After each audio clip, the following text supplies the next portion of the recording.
Hi friends, എല്ലാവർക്കും പൊടീസ് വേൾഡിലേക്ക് സ്വാഗതം. ഇന്ന് വളരെ എളുപ്പത്തിൽ തയ്യാറാക്കി എടുക്കാൻ പറ്റുന്ന ദോശയുടെയും ഇഡ്ഡലിയുടെയൊക്കെ കൂടെ കഴിക്കാൻ പറ്റിയിട്ടുള്ള നല്ലൊരു ചട്നിയുടെ റെസിപ്പി ആയിട്ടാണ് ഞാൻ വന്നിട്ടുള്ളത്. വീഡിയോ കണ്ടുകൊണ്ടിരിക്കുമ്പോൾ ഇഷ്ടമാവുകയാണെന്നുണ്ടെങ്കിൽ മറക്കാതെ ഒന്ന് ലൈക്കും കൂടി ചെയ്തേക്കണേ. അപ്പോൾ നമുക്കിതെങ്ങനെ തയ്യാറാക്കുന്നതെന്ന് ഒന്ന് നോക്കിയിട്ട് വരാം. ചട്നി തയ്യാറാക്കി എടുക്കുന്നതിനായിട്ട് ആദ്യം തന്നെ ഞാനിവിടെ എടുത്തിട്ടുള്ളത് കടലപ്പരിപ്പാണ് കേട്ടോ. 3 ടേബിൾ സ്പൂൺ അളവിൽ കടലപ്പരിപ്പ് എടുത്തിട്ടുണ്ട്. എന്നിട്ട് ഇതൊന്ന് നന്നായിട്ട് കഴുകിയതിന് ശേഷം ഇതിൻ്റെ വെള്ളം തന്നെ ഒക്കെ ഒന്ന് തുടച്ച് മാറ്റിയിട്ടുണ്ട് കേട്ടോ. അങ്ങനെ എടുത്തിട്ടുള്ള കടലപ്പരിപ്പാണ്. ഇനി നമുക്കിതൊന്ന് വറുത്തിട്ടെടുക്കണം. അതിനായിട്ട് ഒരു കടായിലേക്ക് 1 ടേബിൾ സ്പൂൺ അളവിൽ ഓയിൽ ഒഴിച്ചു കൊടുക്കാം. ഓയിലൊക്കെ ഒന്ന് ചൂടായി വരുമ്പോഴേക്കും നമ്മൾ എടുത്തു വെച്ചിട്ടുണ്ടായിരുന്ന കടലപ്പരിപ്പ് ഇതിലേക്ക് ഇട്ട് കൊടുക്കാം.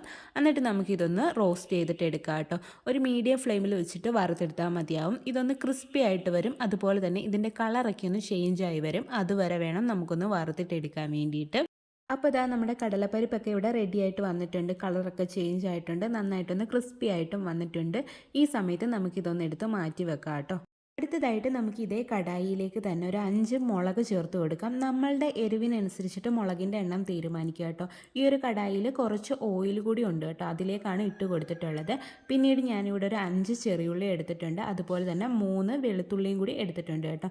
ചെറിയുള്ളി ഒന്ന് കട്ട് ചെയ്തിട്ടാണ് ഞാൻ ചേർത്ത് കൊടുക്കുന്നത്. എന്നിട്ട് നമുക്ക് നന്നായിട്ട് മിക്സ് ചെയ്തിട്ട് എടുക്കാം. ശേഷം ഞാൻ ഇതിലേക്ക് ഒരു ചെറിയ നെല്ലിക്ക വലുപ്പത്തിലുള്ള പുളിയും കൂടി ചേർത്ത് കൊടുക്കുന്നുണ്ട് കേട്ടോ. പുളിയൊക്കെ നമ്മളുടെ ടേസ്റ്റിനനുസരിച്ചിട്ട് അളവിൽ വ്യത്യാസം വരുത്താം കേട്ടോ. അതുകൂടി ചേർത്ത് കൊടുത്തിട്ട് ഇത് നമുക്ക് നന്നായിട്ട് വഴറ്റിയിട്ടെടുക്കാം. ആ ഒരു ചെറിയുള്ളിയും വെളുത്തുള്ളിയുടെയൊക്കെ കളറൊക്കെ ചെറുതായിട്ടൊന്ന് ചേഞ്ച് ആവണം. എന്നിട്ട് അതൊന്ന് നന്നായിട്ട് വഴണ്ടും വരണം. അതുവരെ നമുക്കൊന്ന് വഴറ്റിയെടുക്കാം. അപ്പോൾ അതാ ചെറിയുള്ളിയും വെളുത്തുള്ളിയൊക്കെ ഒന്ന് വഴണ്ട് വന്നിട്ടുണ്ട്. ഈ സമയം നമുക്കിതിലേക്ക് 2 ടേബിൾ സ്പൂൺ അളവിൽ ചിരകിയ തേങ്ങ കൂടി ചേർത്ത് കൊടുക്കാം. എന്നിട്ട് ഇത് നന്നായിട്ട് മിക്സ് ചെയ്തിട്ട് എടുക്കാം കേട്ടോ. എന്നിട്ടൊരു 1 മിനിറ്റ് നേരത്തേക്ക് നമുക്ക് ഇതും കൂടി ഇട്ടിട്ടൊന്ന് വഴറ്റിയെടുക്കാം. അപ്പോൾ ഇതാ ഇതെല്ലാതും റെഡി ആയിട്ട് വന്നിട്ടുണ്ട്. തേങ്ങയും ഒന്ന് വഴണ്ടി വന്നിട്ടുണ്ട്. ഈ സമയത്ത് നമുക്ക് ഫ്ലെയിം ഓഫ് ചെയ്തിട്ട് ഇതൊന്ന് എടുത്ത് മാറ്റി വെക്കാം കേട്ടോ. ഇതിൻ്റെ ചൂടൊന്ന് മാറാൻ വേണ്ടിയിട്ട്. അപ്പോഴേക്കും നമ്മുടെ കടലപ്പരിപ്പിൻ്റെ ചൂടൊക്കെ ഒന്ന് മാറി വന്നിട്ടുണ്ടായിരുന്നു. ഇത് നമുക്കൊരു മിക്സിയുടെ ചെറിയ ജാറിലേക്ക് മാറ്റി കൊടുക്കാം. ശേഷം നമുക്കിതൊന്ന് പൊടിച്ചിട്ടെടുക്കാം കേട്ടോ. നല്ല ഫൈനായിട്ട് വേണം പൊടിച്ചെടുക്കാൻ വേണ്ടിയിട്ട്.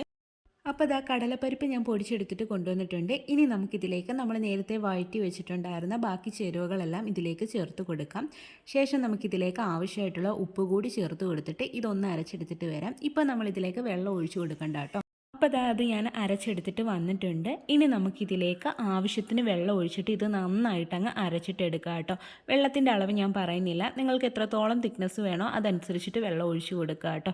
അപ്പോൾ ഞാനിവിടെ നന്നായിട്ട് അരച്ചെടുത്തിട്ട് വന്നിട്ടുണ്ട്. ഇനി ഇത് നമുക്കൊരു പാത്രത്തിലേക്ക് അങ്ങ് ഒഴിച്ചു കൊടുക്കാം. അടുത്തതായിട്ട് നമുക്കൊരു പാനിലേക്ക് 1.5 ടേബിൾ സ്പൂൺ അളവിൽ ഓയിൽ ഒഴിച്ചു കൊടുക്കാം.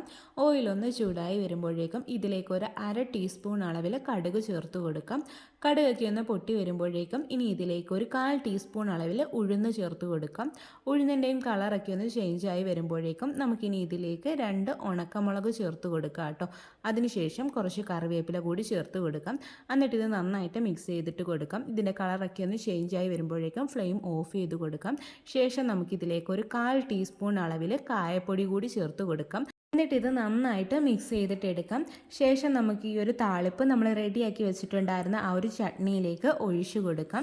എന്നിട്ട് ഇത് നന്നായിട്ട് മിക്സ് ചെയ്തിട്ട് എടുക്കാം. അപ്പോൾ ഇതാ ഇത്രയേ ഉള്ളൂ. നമ്മുടെ ടേസ്റ്റി ആയിട്ടുള്ള കടലപ്പരിപ്പ് ചട്നി ഇവിടെ റെഡി ആയിട്ടുണ്ട്. എളുപ്പത്തിൽ റെഡിയാക്കി എടുക്കാൻ പറ്റുന്ന ഒരു ചട്നിയാണ്. എല്ലാവർക്കും ഇഷ്ടമാവുകയും ചെയ്യും. ഇഡ്ഡലിയുടെയും ദോശയുടെയൊക്കെ കൂടെ നല്ലൊരു കോമ്പിനേഷൻ ആയിട്ടുള്ള ചട്നിയാണ്. അപ്പോൾ എല്ലാവരും ട്രൈ ചെയ്ത് നോക്കുക. വീഡിയോ ഇഷ്ടമാവുകയാണെന്നുണ്ടെങ്കിൽ മറക്കാതെ ഒന്ന് ലൈക്കും കൂടി ചെയ്തേക്കണേ. അതുപോലെ തന്നെ ആദ്യമായിട്ട് ചാനൽ കാണുന്ന കൂട്ടുകാരൊക്കെ ഉണ്ടെങ്കിൽ പ്ലീസ് ഒന്ന് സബ്സ്ക്രൈബ് ചെയ്ത് സപ്പോർട്ടും കൂടി ചെയ്യണേ. വീണ്ടും നല്ലൊരു വീഡിയോ ആയിട്ട് വരാം. Thanks for watching.